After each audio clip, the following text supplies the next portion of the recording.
My name is Clarissa Vance, and I've learned to keep my power quiet. It was a warm Sunday evening when my sister threw her engagement dinner at our parents' house. Everyone was there: uncles, cousins, childhood neighbors, who still thought they had a front row seat to my life. The table was crowded, laughter echoing off the walls, wine flowing freely. But I could always feel the way their eyes landed on me, like I didn't quite belong. "You still driving that little gray thing?" someone asked, loud enough for a few to chuckle. My sister gave me a look that was all faux concern. "She's just, practical. Clarissa's always been good at making things stretch." Her fiancé laughed politely. He didn't know the undertone, but I did. Everyone did. I smiled and took a sip of my water. I didn't owe anyone an explanation. And then, just as the plates were being cleared, her fiancé leaned across the table, casual as can be, and asked, "Hey, Clarissa, this is random, but do you have anything to do with a jet I saw in St. Bart's last weekend?" Said something like Vance Capital on it. The room went silent. Forks stopped moving. And I just said, with a small smile, "Yeah, that's me." It had been like that for years. Every family gathering was the same. The cheerful questions that weren't really questions. The veiled comments dressed up as concern. They saw me as the odd one out.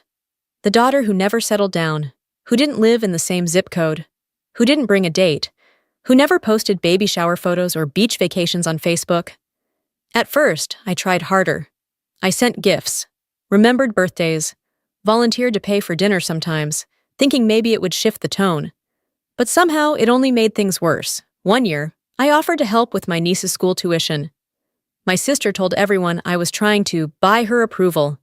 After that, I stopped offering. I moved to Seattle when I was 22 and rarely looked back. They called it running away. I called it breathing. For the first few years, I struggled, bounced between jobs, rented a basement room with no windows, and ate a lot of rice and eggs. I started a side project, just a simple software tool for independent couriers to manage deliveries better. It didn't even have a name at first. I coded at night, worked customer support during the day, and burned out more than once. But 3 years later, a logistics firm in Singapore found the product, reached out, and asked if I'd ever considered scaling it. I hadn't, but I did. With a little help and a lot of caffeine, I built it out. The company grew. A seed round came, then a Series A. By the time I was 35, I had a full staff, a headquarters, international clients, and a non-disclosure clause on a sale that made me more money than my parents had ever dreamed of. I kept the old car. I didn't need a new one. I liked how quiet it kept things. But to my family, none of that mattered. All they saw was what I didn't talk about. I didn't wear luxury brands. I didn't brag. I didn't explain where I flew when I left town on holidays. And so they filled in the blanks with what they wanted to believe. "She's always been independent," my mother would say at dinners, with a tight smile. "Didn't want a husband or a home." My aunt once leaned over during Thanksgiving and whispered, "At least your sister turned out normal." At first it hurt. Then it amused me. And now it was just a wall of static I tuned out completely.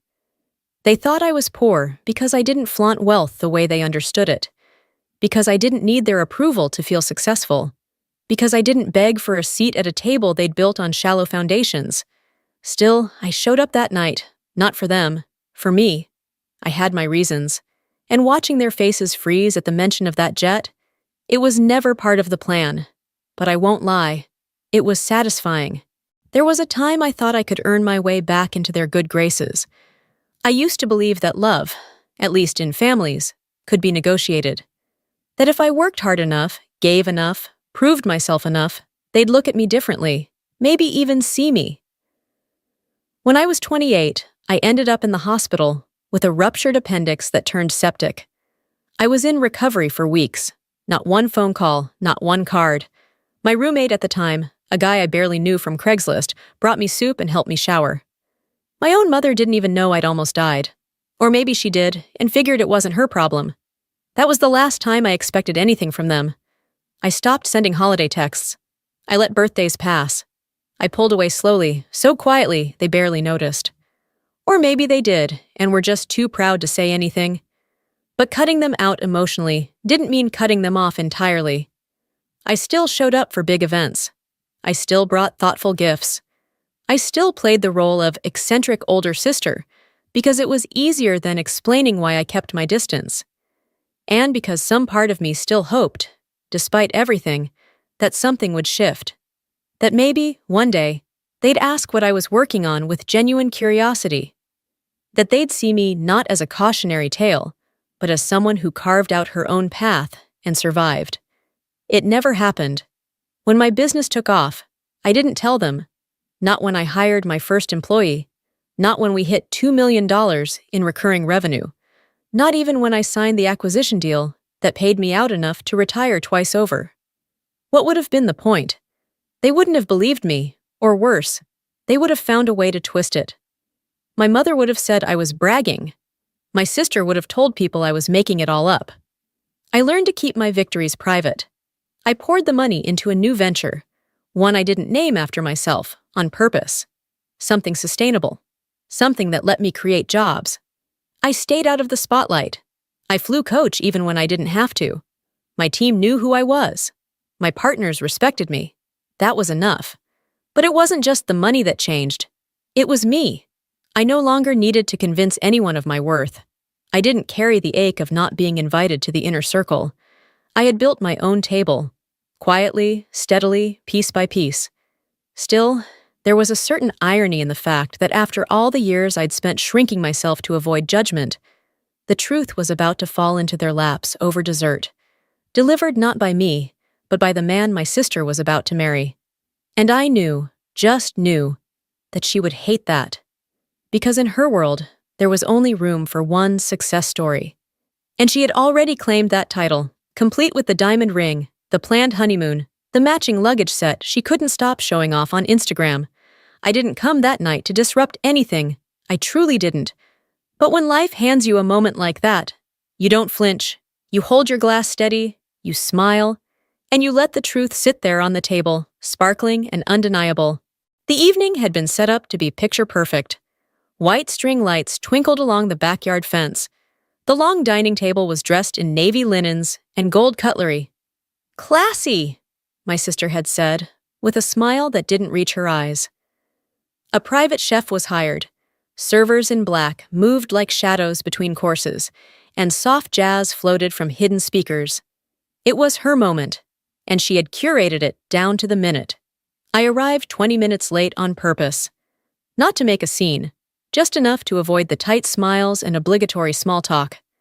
I parked a block away, walked the last stretch in heels that didn't belong to any label, and slipped in through the side gate with all the confidence of someone used to being underestimated.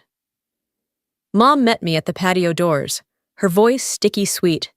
"Clarissa, we weren't sure you'd show." Which was code for, "We hoped you wouldn't." My sister floated over seconds later, dressed like a walking engagement shoot. Champagne silk, a glittering ring, and that same familiar gleam in her eye when she saw me.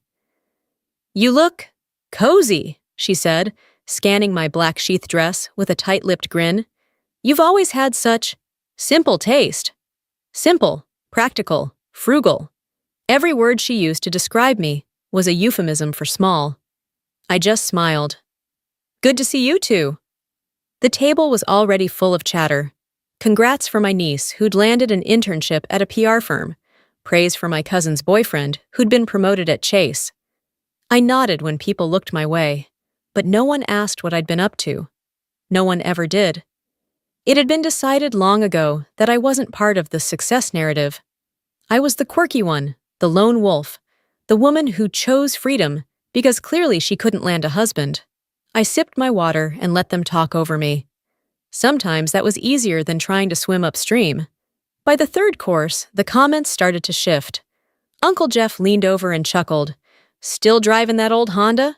I swear that thing's got more miles than your father's lawnmower." Laughter. Not cruel, just familiar, comfortable in its condescension. Someone else added, "Clarissa always did love her bargain bins. Remember those DIY Christmas gifts? Who makes hand soap from scratch?" "Honestly," my sister chimed in with a performative sigh, "she's stayed so grounded. You know, never let the pressure of success get to her." She turned to her fiancé. She's never cared much for appearances. I looked across the table at her, straight through that perfect smile. She was trying to impress him by putting me down, and he was playing along, or so I thought. Then he turned to me with a curious tilt of the head. Wait, Clarissa Vance? His brow furrowed slightly. Vance Capital? My sister blinked. What? I saw your name on a jet last weekend, he continued. We were scouting honeymoon venues in St. Bart's, and there was this Gulfstream G600 on the tarmac. The concierge mentioned the owner was based in Seattle. I figured it was a coincidence. You could feel the air shift. Forks hovered mid-air. Wine glasses froze mid-sip. I looked up slowly, met his gaze, and said with calm precision, That's me. A single beat, then another. My cousin's jaw dropped. My mother's eyes narrowed, like she was trying to recalculate everything she thought she knew. My sister went pale, visibly pale, and her fiancé just blinked, lips parting as if to say more but not quite finding the words. He finally managed, Wait, you're the one who closed that deal with Eastern Freight last year? That was a huge merger. I didn't respond. I didn't need to. The truth was already echoing louder than anything I could say. My sister laughed awkwardly. She's kidding. Then quieter. Right? I stood up slowly, napkin folded and placed neatly on the plate. Actually, I have an early flight. I should get going. But dessert's not even out yet, my mother said, too fast. I know. I could feel every eye on me as I walked around the table. People who had spent years not asking, not listening, suddenly desperate to reframe me in a new context. But I wasn't there to help them catch up. As I reached the gate, I heard someone whisper, She has a jet? No one followed, and I didn't look back. The walk to my car felt longer than usual. Maybe it was the silence still hanging behind me, like smoke. Maybe it was the sudden weightlessness in my chest, like I'd just set something heavy down for the last time. I slid into the driver's seat, shut the door, and sat there for a moment, with my hands on the steering wheel, staring straight ahead. The porch lights were still glowing behind me. Inside that house, my sister was probably trying to spin a new narrative, one that explained everything away. Maybe I'd won the lottery. Maybe I was a silent partner. Maybe it was all exaggerated. Anything that let her stay the main character in the family story. But this time, the story had shifted, and she wasn't the one holding the pen. The truth was, I didn't care if they believed it or not. I wasn't looking for validation anymore. But it hit differently, because it hadn't come from me. It had come from someone they wanted to believe, someone they respected, someone they were still trying to impress. That, somehow, made it real in a way I never could. For once, they had to reckon with who I actually was, not who they had decided I would always be. I didn't need the moment. I hadn't planned it. But it arrived like a tide, steady and unstoppable.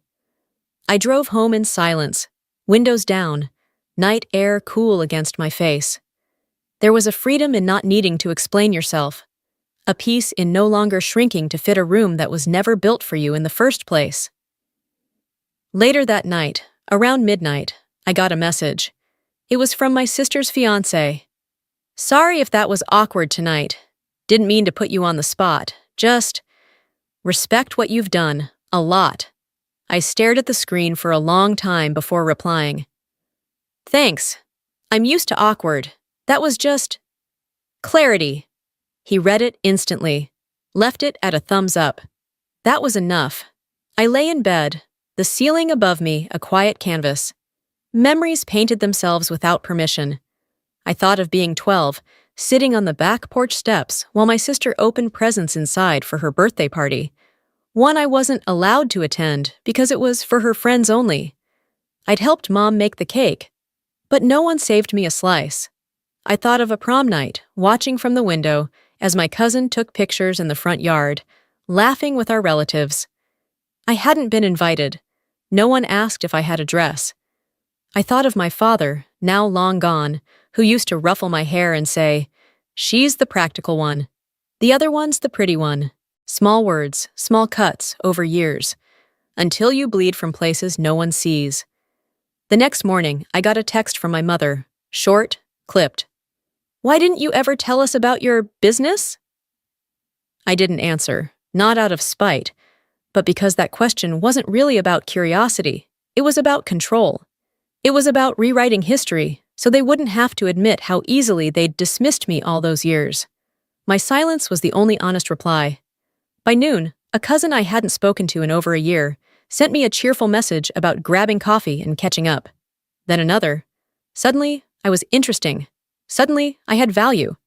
But I'd waited too long for those invitations. They didn't mean anything anymore. They weren't about knowing me. They were about proximity to a story that had changed shape. I declined politely every time. No anger, just clarity. 2 days later, my assistant confirmed the St. Bart's jet had been prepped for a new charter.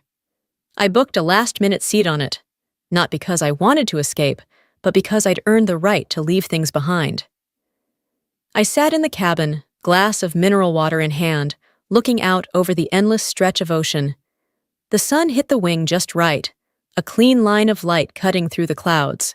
And I smiled, not because I was flying private, but because I was flying free. Not everything needs to be a confrontation. Sometimes the most powerful move is to not explain yourself, to walk away from the stage mid-performance and let the audience sit with their silence. For years, I thought my only worth came from proving them wrong. Now I know better. My worth isn't built on their recognition. It never was. It lives in every line of code I wrote in a dark apartment when no one believed in me. It lives in every team I built, every decision I made, every risk I took when failure felt like the only certainty. It lives in how I chose not to become bitter, even when they gave me every reason to be. It lives in the quiet, in the calm, in me. I used to think closure meant having the last word. That maybe if I just explained myself well enough, if I laid out all the facts, they'd finally see me. They'd understand.